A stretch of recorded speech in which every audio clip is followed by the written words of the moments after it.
옛날 칠원골 마을에는 한 소년이 있었습니다. 이름은 김가락. 올해 16살이 되었습니다.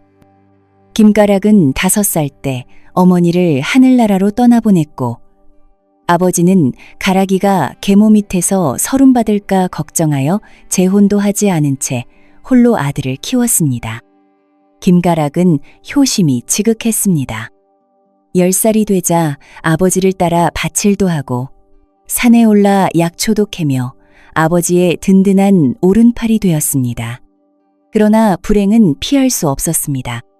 마을의 양반 박참판이 그들이 약초를 캐던 살림을 모두 사들이는 바람에 김가락과 아버지는 더 이상 산에 올라 약초를 캐서 돈을 벌 수 없게 되었습니다. 아버지는 고민 끝에 김가락을 마을에서 제일 큰 부자인 최부자네 집으로 보냈습니다. 김가락은 소를 관리하는 소치기 일꾼으로 들어가게 되었는데, 이렇게 하면 끼니 걱정은 덜게 될 뿐 아니라 한 달에 몇 푼의 돈도 벌 수 있었습니다.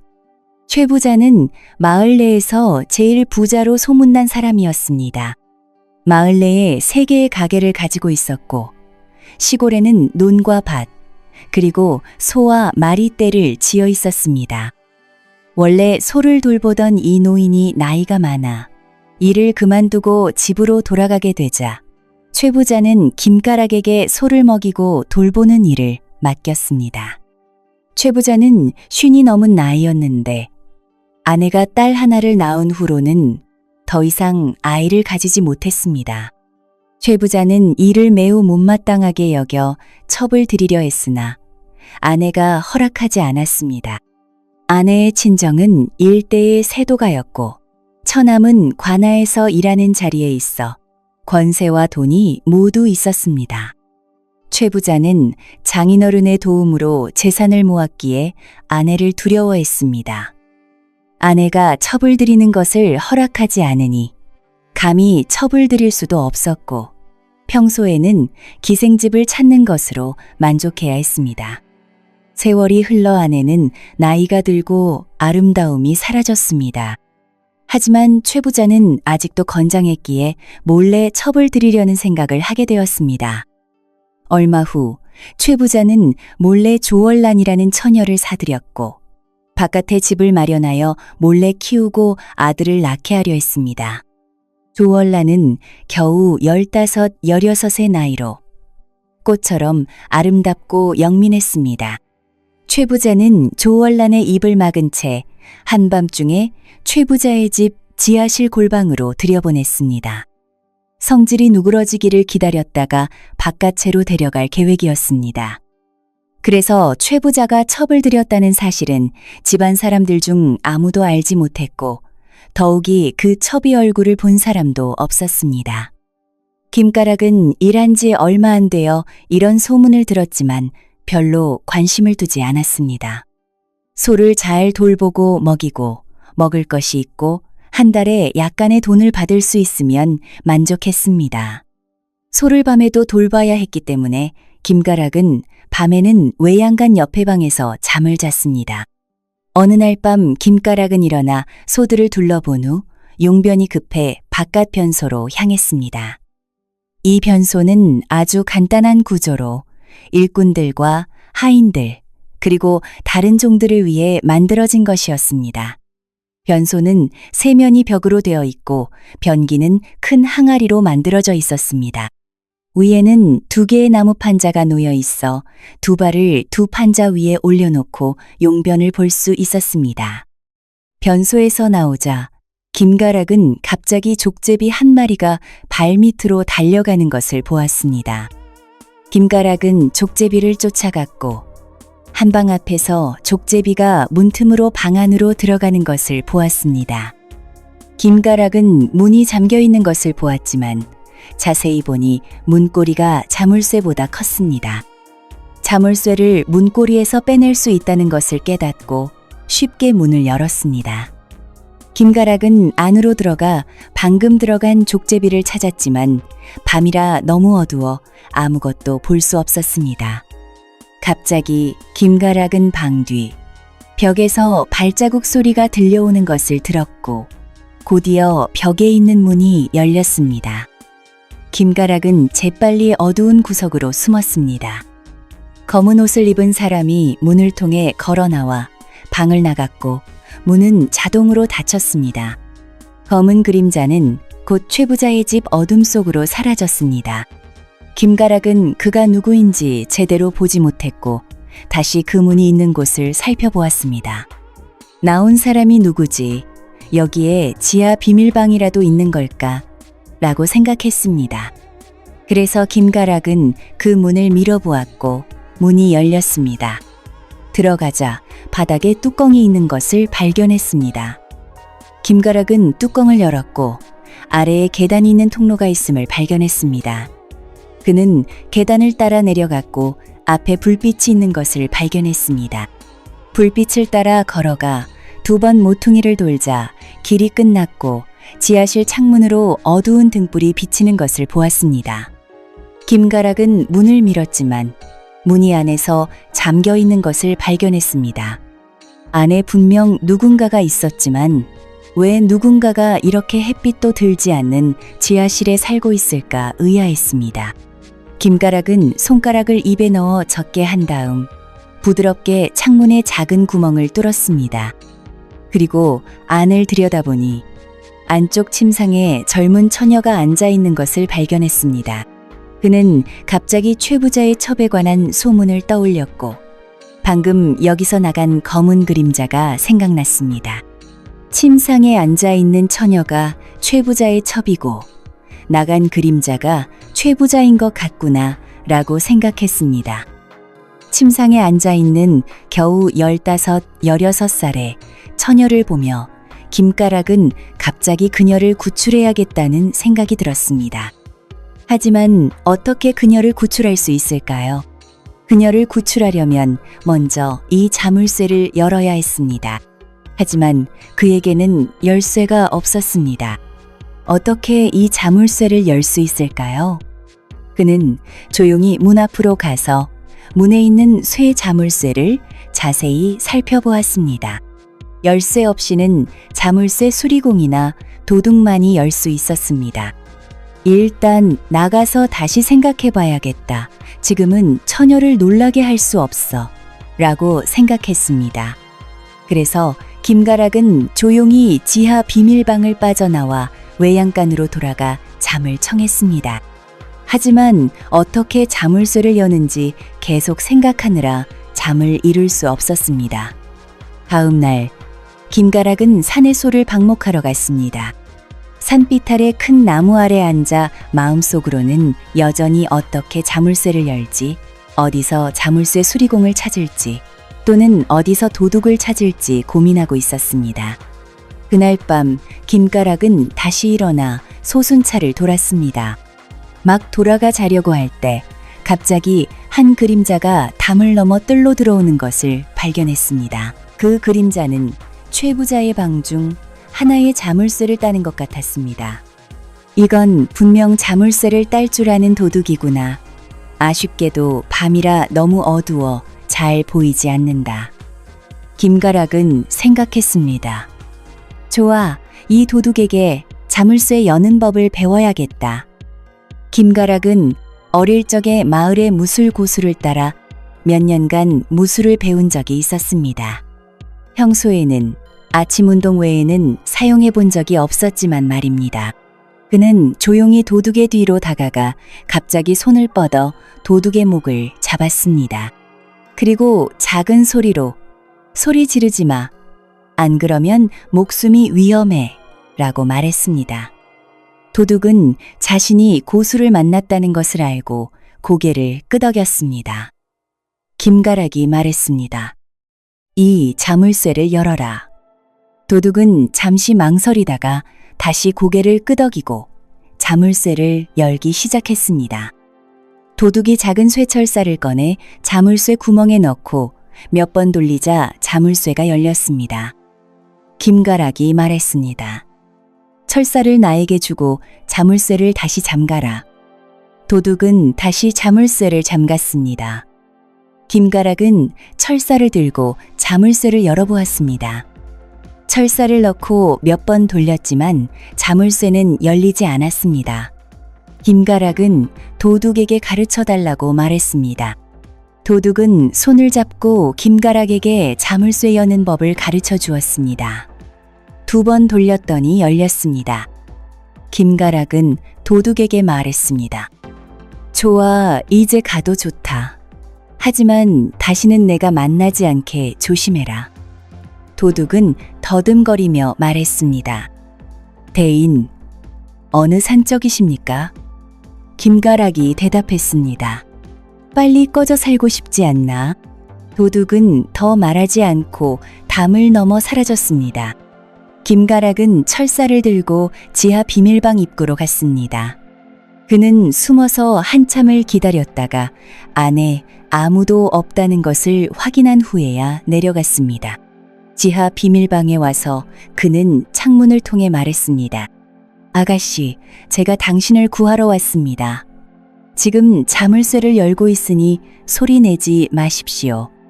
안에 있던 처녀가 떨리는 목소리로 말했습니다. 당신은 누구시고 왜 저를 구하려 하시나요? 김가락이 대답했습니다. 제 이름은 김가락입니다. 이곳의 소를 돌보는 일꾼입니다. 예전에 최어른이 첩을 들였다는 소문은 들었지만 아무도 본 적이 없고 어디 있는지도 몰랐습니다. 어젯밤에 우연히 이지아 비밀방 입구를 발견해서 이곳에 왔고 창문을 통해 침상에 앉아 계신 당신을 보았습니다. 그제서야 밖의 소문이 사실임을 알게 되었습니다. 당신이 불쌍해 보여 구출하고 싶었습니다. 말을 마치고 철사로 자물쇠를 따서 방으로 들어갔습니다. 김가락이 방에 들어서자 침상에 있던 처녀가 일어나 김가락과 대화를 나누기 시작했습니다. 김가락이 물었습니다. 아가씨 성함이 어떻게 되시며 최어른은 왜 당신을 여기 가두었습니까? 처녀는 흐느끼며 대답했습니다. 제 이름은 조월란입니다. 어머니는 일찍 세상을 떠나셨고 집에는 저와 아버지밖에 없습니다. 제 아버지는 도박으로 집의 논과 밭을 모두 팔아버렸지만 여전히 남에게 200냥의 빚을 지고 있었습니다. 그래서 아버지는 저를 최부자에게 팔았고 저는 고작 16살입니다. 최부자는 이미 50살이 넘었고 제 아버지보다도 훨씬 나이가 많습니다. 저는 결코 동의하지 않았습니다. 그러자 최부자의 하인들이 저를 묶어 가마에 태워 최부자의 집으로 데려왔습니다. 저는 먹지도 마시지도 않았고 죽어도 그에게 시집가지 않겠다고 했습니다. 그는 제가 도망칠까 두려워 저를 이 지하 비밀방에 가두었습니다. 낮에는 최부자 집 하녀가 저에게 음식을 가져다 주고 밤에는 최부자가 와서 저를 강요합니다. 저는 정말 더 이상 견딜 수 없습니다.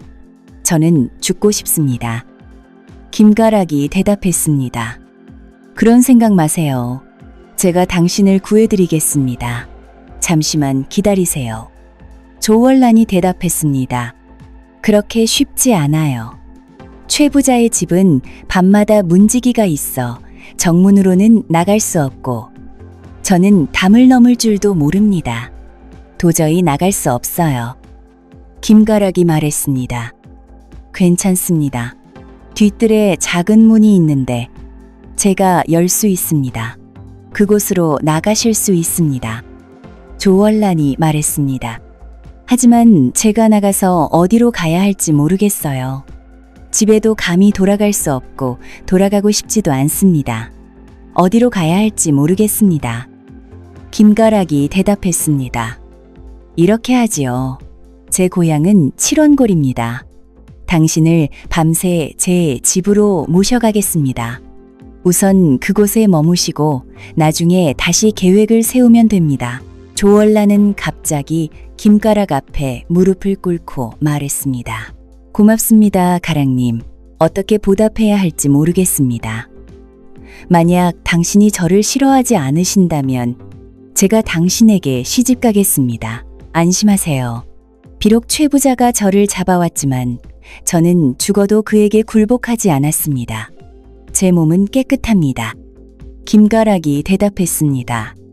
고맙다 말고 무슨 말씀을 하십니까? 당신이 지금 어려움에 처해 있어 제가 그냥 지나칠 수 없었을 뿐입니다. 저는 당신을 싫어하지 않지만 당신의 불행을 이용할 수는 없습니다. 일단 나가서 다시 이야기합시다.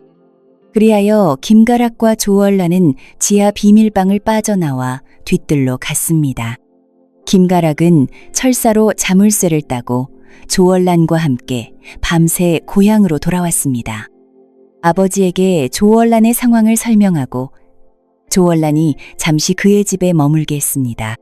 그리고 김가락은 다시 밤새면으로 돌아와 뒤뜰 작은 문으로 최 부자의 집에 들어가 외양간에서 쉬었습니다.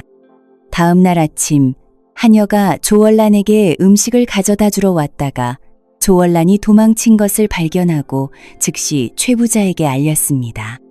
최 부자는 크게 노했지만 소문이 날까 두려워 소리 높여 말하지 않고 몰래 사람들을 보내 사방으로 찾아보게 했습니다. 그러나 끝내 찾지 못했고 최 부자는 자신의 불운을 한탄하며 다른 여인을 들일 계획을 세웠습니다.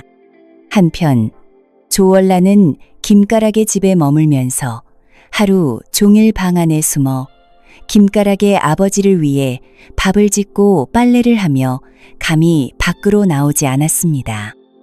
김노인은 조월란이 착한 처녀라고 생각했습니다.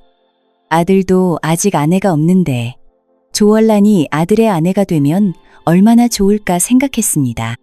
그래서 노인은 조월란에게 물었습니다. 월란아, 네가 우리 가락이의 아내가 되어 내 며느리가 될 마음은 없겠느냐? 조월란이 대답했습니다. 가락도령이 저를 싫어하지 않으신다면 저는 기꺼이 그분의 아내가 되고 싶습니다. 김노인이 말했습니다. 네가 참으로 좋은 아이구나. 우리 집이 가난해도 괜찮다면야. 내가 널 미워할 리 없지. 며칠 후 김가락이 집에 돌아와 조월란을 보러 왔고 아버지도 함께 살펴보았습니다. 아버지는 두 사람의 혼인을 제안했습니다. 김가락이 말했습니다. 우리 집이 마을에서 너무 가깝습니다. 제가 조월란과 약혼하거나 혼인하게 되면 최 부자가 알게 되면 문제가 생길 수 있습니다. 이렇게 하는 게 어떨까요? 저는 최 부자의 집에서 한 달 더 일하고 그 다음에 그만두고 집으로 돌아와 조월란과 혼인하고 그 후 도시로 가서 일자리를 찾겠습니다. 김노인과 조월란 모두 김가락의 계획에 동의했습니다. 그래서 다음 날 김가락은 다시 마을로 가서 최 부자에게 말했습니다. 아버님의 건강이 좋지 않아 제가 돌봐드려야 합니다. 다른 사람을 구해주십시오. 한 달 후 최 부자는 15살 된 다른 소년을 고용했고 김가락은 최 부자의 집을 떠났습니다. 하지만 집에 돌아왔을 때 아버지가 그에게 말했습니다. 며칠 전에 월란이가 약재 장사를 하는 중년 남자를 따라 떠났단다. 어디로 갔습니까? 아버지가 대답했습니다. 아마 도시로 간 것 같다. 그 아이가 떠날 때 나는 몰랐다. 김가락이 말했습니다. 떠났으면 떠난 거지요. 원래 저는 그 아이가 우리 집에서 잠시 쉬어가길 바랐을 뿐입니다. 게다가 우리 집은 너무 가난하고 그 아이가 저와 함께 있어도 좋은 날을 보내지 못할 거예요. 아버지가 물었습니다. 이제 네가 최 부자의 집을 떠났으니 앞으로 무슨 계획이 있느냐? 김가락이 대답했습니다. 아버지, 저도 도시에 가서 보고 싶습니다. 도시에서는 일자리를 찾기 쉽고 시골보다 돈을 벌기도 쉽다고 합니다. 아버지가 말했습니다. 그럼 가거라. 내가 널 위해 짐을 준비해주마. 다음 날 아버지는 김가락에게 약간의 은자를 주며 말했습니다. 밖에 나가면 함부로 행동하지 말고 정말 일자리를 찾지 못하면 집으로 돌아오너라. 김가락이 말했습니다. 아버지, 저는 이제 다 컸습니다. 걱정 마세요. 일자리를 찾을 수 있을 겁니다. 나중에 도시에서 자리를 잡으면 돌아와서 아버지를 뵙겠습니다. 말을 마치자 짐을 메고 길을 떠났습니다. 김가락은 처음으로 도시에 와서 큰 길에 서서 어디로 가야 할지 몰랐습니다. 그래서 큰 길 양쪽의 가게들을 따라 걸으며 일자리를 물었지만 몇 개의 거리를 돌아다녀도 일자리를 찾지 못했습니다. 그래서 가지고 온 음식을 먹고 음식을 다 먹은 후에는 한 식당에서 국수 한 그릇을 얻어 먹었습니다. 하늘이 이미 어두워진 것을 보고 그는 아주 저렴한 작은 여관을 찾아 하룻밤 묵었습니다. 다음 날 다시 거리에서 일자리를 찾기 시작했습니다. 여러 가게를 들어갔지만 모두 사람이 필요 없다고 했습니다. 김가락은 조금 낙심했습니다. 도시에서 일이 쉽다고들 하는데 왜 모든 가게에서 사람을 뽑지 않는 걸까? 김가락은 걸으며 생각에 잠겨 있다가 갑자기 한 사람과 부딪혔습니다. 고개를 들어보니 그만 놀라고 말았고 두 사람은 동시에 소리쳤습니다. 어머나, 당신이었어요? 그와 부딪힌 사람은 바로 조월란이었습니다. 조월란이 말했습니다. 가락도령, 최부자의 집에서 돌아오셨군요. 김가락이 대답했습니다.